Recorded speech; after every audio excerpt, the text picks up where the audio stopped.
जय श्री राधे श्याम, जय माता की। कैसे हैं आप सब?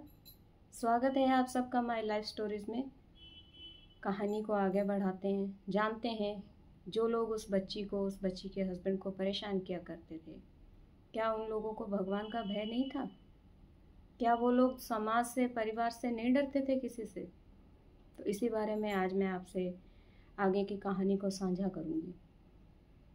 बच्ची की जो मदर इन लॉ थी, वो शहर में कहीं भी भागवत कथा का आयोजन हो तो वो हर भागवत कथा में जाया करती थी।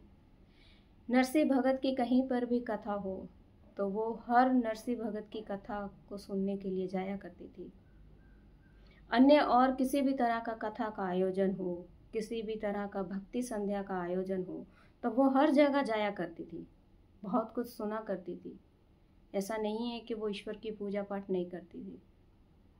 वो बात अलग है कि वो घर में कुछ नहीं करती थी।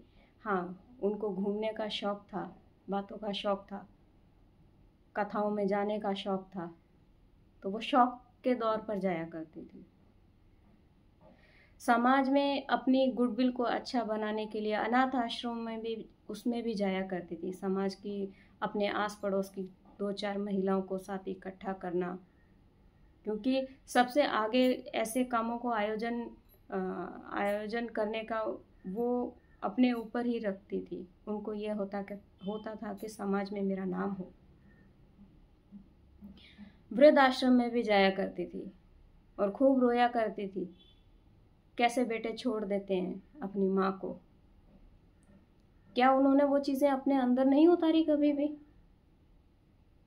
यदि आप किसी वृद्ध आश्रम में जा रहे हैं, किसी अनाथ आश्रम में जा रहे हैं, उन बच्चों को देखकर आपके आंसू आते हैं समाज को दिखाने के लिए, तो आपने घर में क्या किया? घर की बातें समाज वाले नहीं जान पाते थे कि इनके कितने चेहरे हैं। ये इस वीडियो के माध्यम से उजागर होगा।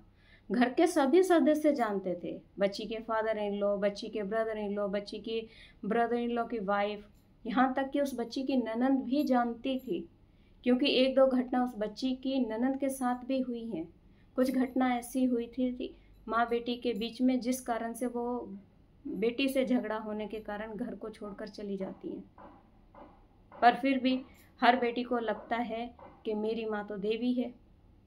हर बेटी को लगता है। एक कहावत है, अपनी माँ को डायन कोई भी नहीं कहता है। बस यही समझ लीजिए, पता था बच्ची को कि मेरी माँ का स्वभाव कैसा है, पर माँ के अंदर इतनी खूबी थी कि वो कभी अपनी बच्ची के सामने अपनी भाभियों को, उसकी भाभियों को नहीं कहती थी। अनाथ आश्रमों में जाना, वृद्ध आश्रम में जाना, गौ सेवा में जाना, पक्षियों को दाना देने के लिए समाज की महिलाओं को इकट्ठा करके जाना, ऐसे कार्य वो अक्सर करती थी।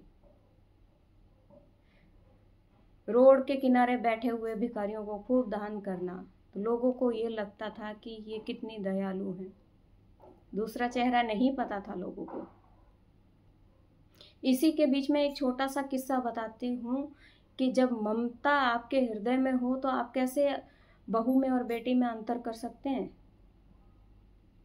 बहू पर दया नहीं आती है, बेटी पर आपका खूब प्यार लुटाया जाता है। इसी का एक छोटा सा किस्सा मैं आपसे साझा करती हूँ। इस बच्ची की बड़ी जेठानी थी, 9 महीने गर्भ से थी वो। उसको पीड़ा शुरू हो जाती है, बच्चे के जन्म का समय होता है। उसी दौरान उसकी जो मदर इन लॉ होती हैं, उसकी जेठानी को बोलती हैं घर का पूरा काम कर दो, ताकि डिलीवरी के बाद तुम कुछ काम नहीं कर पाओगे और मुझे करना पड़ेगा। क्या ये इसको ममता कहते हैं? जो अपनी बेटी के लिए अपना कलेजा निकाल के माँ दे देती है, तो बहू के लिए क्यों नहीं? ये होती है ममता। ये था रूप उनका।